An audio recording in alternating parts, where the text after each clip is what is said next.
hear you. I'm sorry. That was such a good intro, is that? Yeah, that was really good. I think. Yes, they can hear you now. I'm so sorry. Testing, Okay. testing, 1, 2, 3. Hello, chat. Welcome back to Potterthon. We are back. We are back in more GBA. We're going back a year, though. We're going to Chamber of Secrets. We're doing Debug %.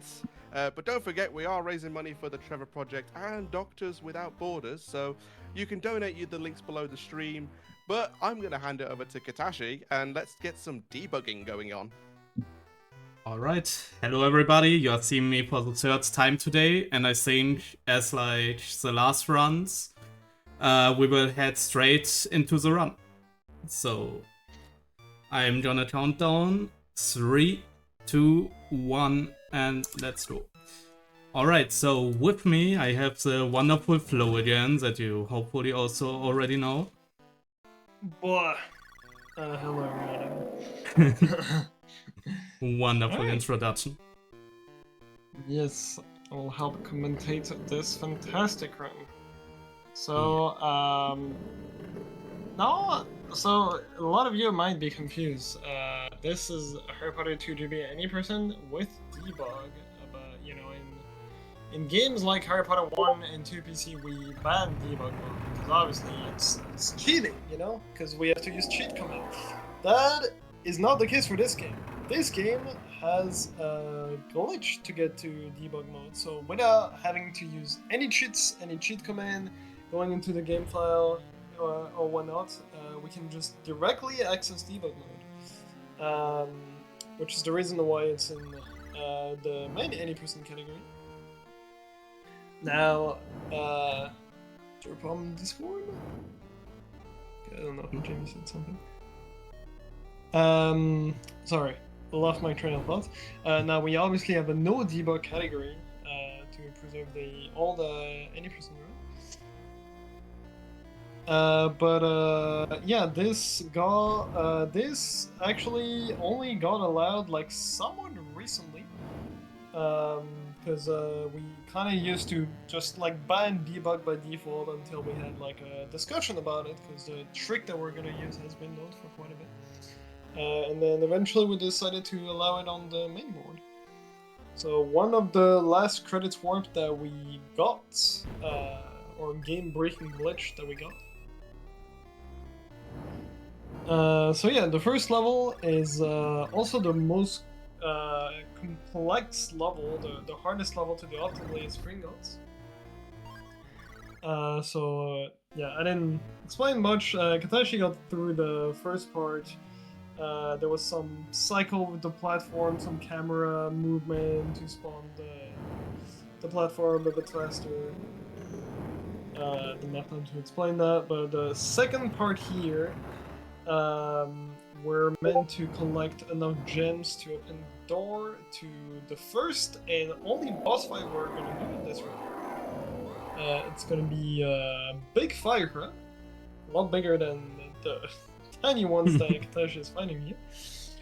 And we actually want to be a bit careful with health management in this round, because we want to try to tank as many hits as possible on the boss coming up, on the Firecrab boss, because every extra health that we have is an extra health that we can use to avoid moving and dodging one of the attacks.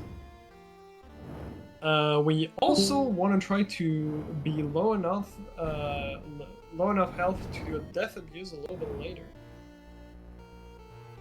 But yeah, right now we're just making our way through Gringotts, trying to get all the gems. The next one is in this minecart here. We're gonna push and get.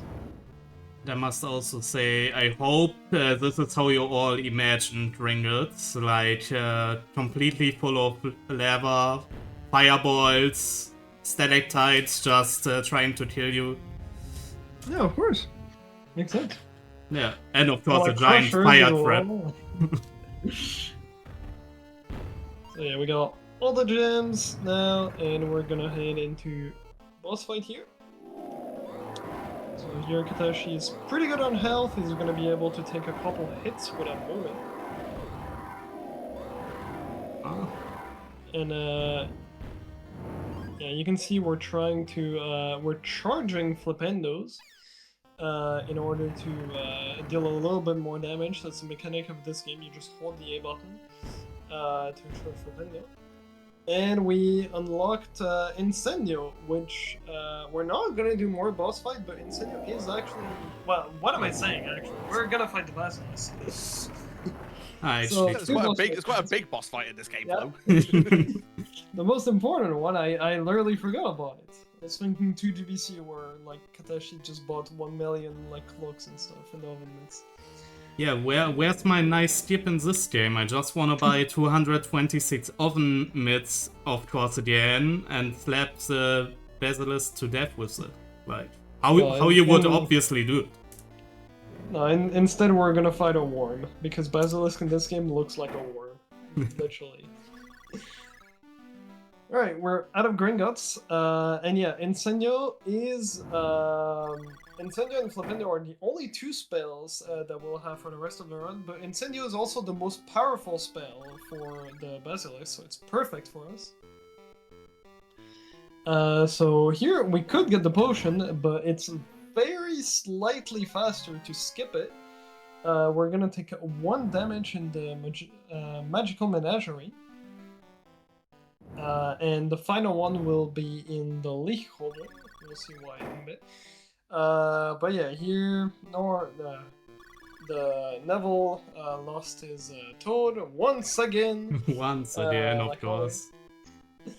So we have to go climb it. Oh my god, this was close. Oh yeah, that was really close.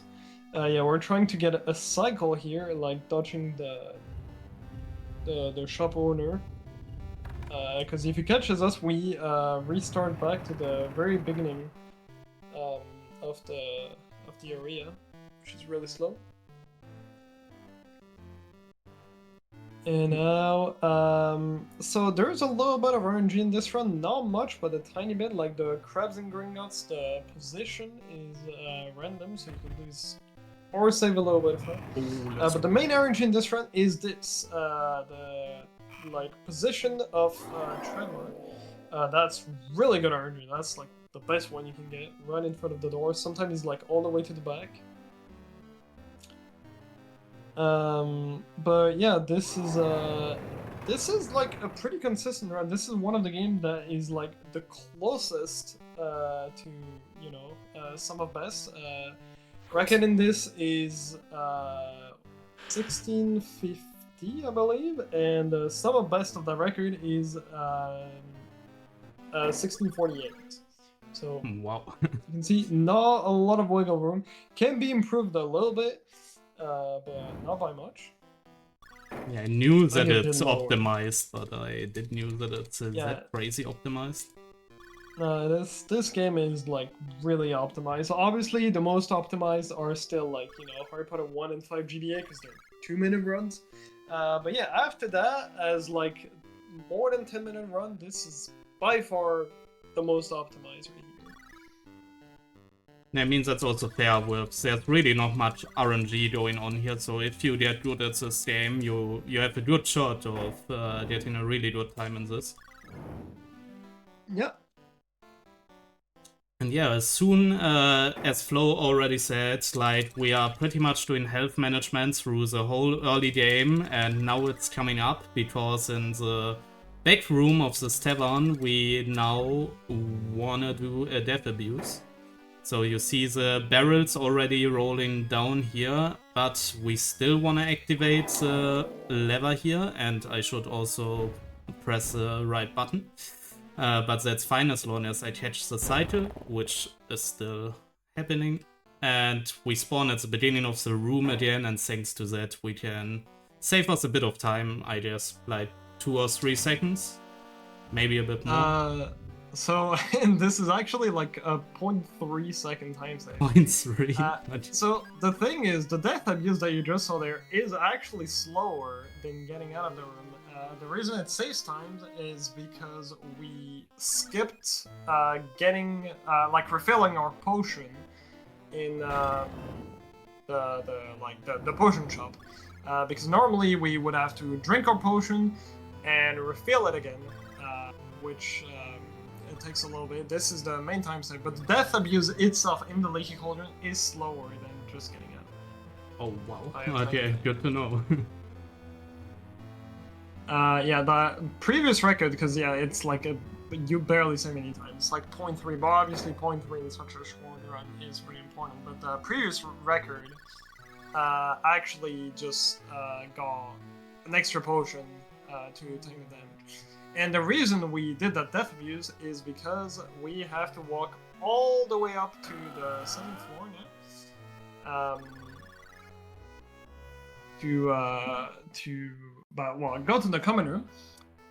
And Peeves is gonna throw a lot of like pots and everything at us. And it's just way faster. There is also gonna be some knights that are gonna try to attack us, and it's just a lot faster to like tank the damage. Otherwise, you would have to like slow down or like move to the left and right to like dodge everything. Yeah, it's also really nice now, like, we have both run the normal any percent before without, like, debug, and you needed to be so careful with your health in the whole run, especially every time you needed to take these stairs, because you will just see in a moment the knights, like, you are pretty much guaranteed to lose 3 to 4 health bars here. Yeah, no, this is pretty good that we don't need much health in this run, and luckily right after this, we will get a health refill at the end of the day, which is pretty convenient, because Basilisk without a single health bar is doable, but pretty risky. So our last damage here, which is perfect, because we're getting to 7th floor, which doesn't have any knights attack us. And now this is gonna be a little bit of walking back and forth. So now we just learned the password for the common room, so we can get inside. And we're gonna go all the way to the dormitory. We want to go sleep, but Ron is like, no, you're not gonna go to sleep. You're gonna go check out a friend in George's shop, and then you can go sleep. Yeah, and of course he's not coming with us, because Ron is just... he's never coming with us in this game. He's just thinking, okay, Harry, can you please do this? And yeah, of course we are doing that for our best friend. So we are visiting his brothers. Yep. And which is also a small little optimization in this, which actually saves a lot over the whole run of the alt any percent. You can skip these portrait animations with a jump before, like pretty much there's, if you know the 6th gen games, for example, so GameCube, PS2, etc. You have these big crawling animations through these holes, and that's pretty much the same here. It's a really nice animation, but of course, as a speedrunner, we want to skip those because they are pretty big animations, so we pretty much just jump into them. Yeah, this was a strat found by SLS, I think. Yeah, you just jump between it before you jump into the portrait. Quickly press B after that, or press it almost at the same time. I think it works. And then Harry keeps the running animation in the portrait.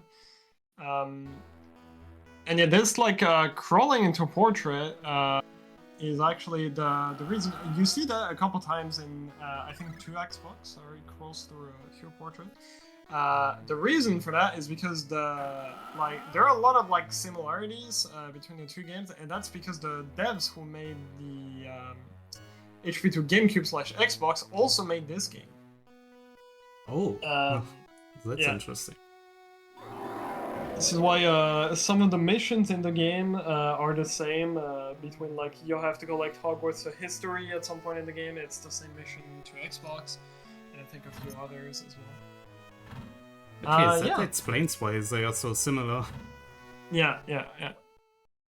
Yeah, there's also on GameCube you can, if you have a link cable, you can link your Game Boy Advance and your GameCube which on GameCube unlocks the portrait to go to Gringotts, which has a card, if I recall correct. And on GBA, that unlocks an area to get to also get a card, which is pretty cool. Nice. And so yeah, we finished the first night. We talked to Fred and George, and then Ron was like, "Okay, you're allowed to go to bed now. It's fine. You can go sleep." And then we went to the Great Hall, so that Ron could explain us how house points work. It's going to be very, very useful. We're not gonna get any house points, but still very useful. And now we're gonna go on to broomstick training. And now this is, well, not exactly when the magic happens, but pretty close to it.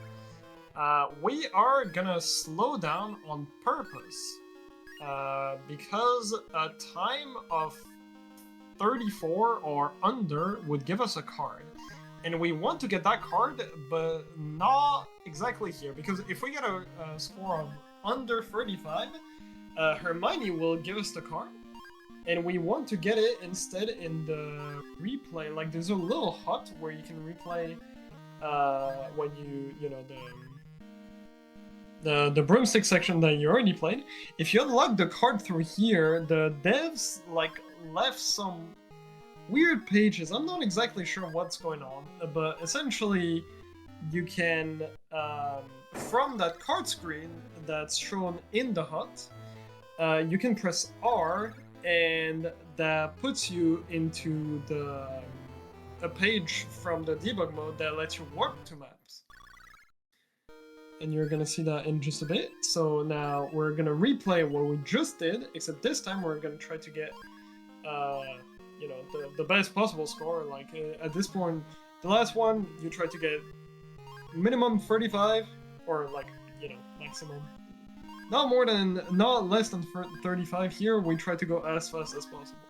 Because every second counts. Oh my god. Yeah, the controls are really difficult to get used to in this game. You know, Katashi is gonna look at the card, press R, and then now this is kind of weird. This kicks us out, so we can't ward, but by quitting out, the menu is back now, and from there we can go into the map menu and then ward directly to Basilisk, skipping pretty much the entirety of the game. And now we're gonna fight Basilisk, or in this game, the Worm, by burning it with Incendio. A bit of a weird fight. I didn't got the switch right at the beginning. Yep. So the Basilisk can have multiple patterns, which are actually based on how much damage you deal to it. Right at the beginning. So if you deal a lot of damage, you get a different pattern than if you take a bit longer. It's actually a pretty hard fight to like fully optimize. But that's it. The Worm was defeated. And time is gonna be soon. Once we go to the ceremony here. I saw for a moment, by the way, that the rod from the ceiling will kill me. That was really cool. You were like half a health bar for 9. But yeah, that was 2 GBA, and time is now. Yeah, I think that's... I'm not sure if I split it right, but that's either a PB tie or I PB'd by 1 second. Nice. GG's. Thank you. Yeah, pretty cool run. Has like quite a bit going on, and at the same time, like a really simple run. Like the debug warp is like just anyone can do it. You just have to remember what inputs to do. And yeah, that was 2 GBA any person with debug. Yeah, it's pretty much all 3 runs that I showed today, like 2 GBC, the 3 GBA race I was in, and the GBA debug percent now. All 3 of those games are incredibly easy to learn. They are like hard to master, but easy to learn. So if any of those games you think you like them, you wanna watch into them, just drop by in the Discord. Everybody will be able to help you, and yeah, we will surely get your first run going. Yeah, and since we have some time to spare, I would also use this to advertise that I will be soon do a full series of this. So if you are also interested to see me doing all these 23 games, any percent back to back, I will probably do one in 2 to 3 months. So keep around if you are up for that. Sounds like fun, and I look forward to having someone else on the full series board. It's long overdue, so I'm looking forward to that, Katashi. So let me know what it is, though, so I don't schedule mine over the same time. I don't want to be clashing with you on that one. Yeah, I don't think that I think yours is way further ahead now. Yeah, I'll say, hopefully so. But yeah, I say, no, GG on the run, and that needs to be retimed, I think, because I think that's very close to PB, because, I mean, it is like the timer stopped on your PB, so I'll be curious to see if that actually was maybe a 1 second time save for you. But yeah, we are going to go to a short transition. Whilst we're in that, don't forget you can still donate. So click on !donate or click on the link below the stream if you want to donate to the Trevor Project or Doctors Without Borders. But yeah, we're going to go to a small transition before we go to the final run of day 1. We're going to do some HP2 bingo. So we're going to do, Luzak's going to be showing off a triple bingo with a random seed. So don't go anywhere, we will be...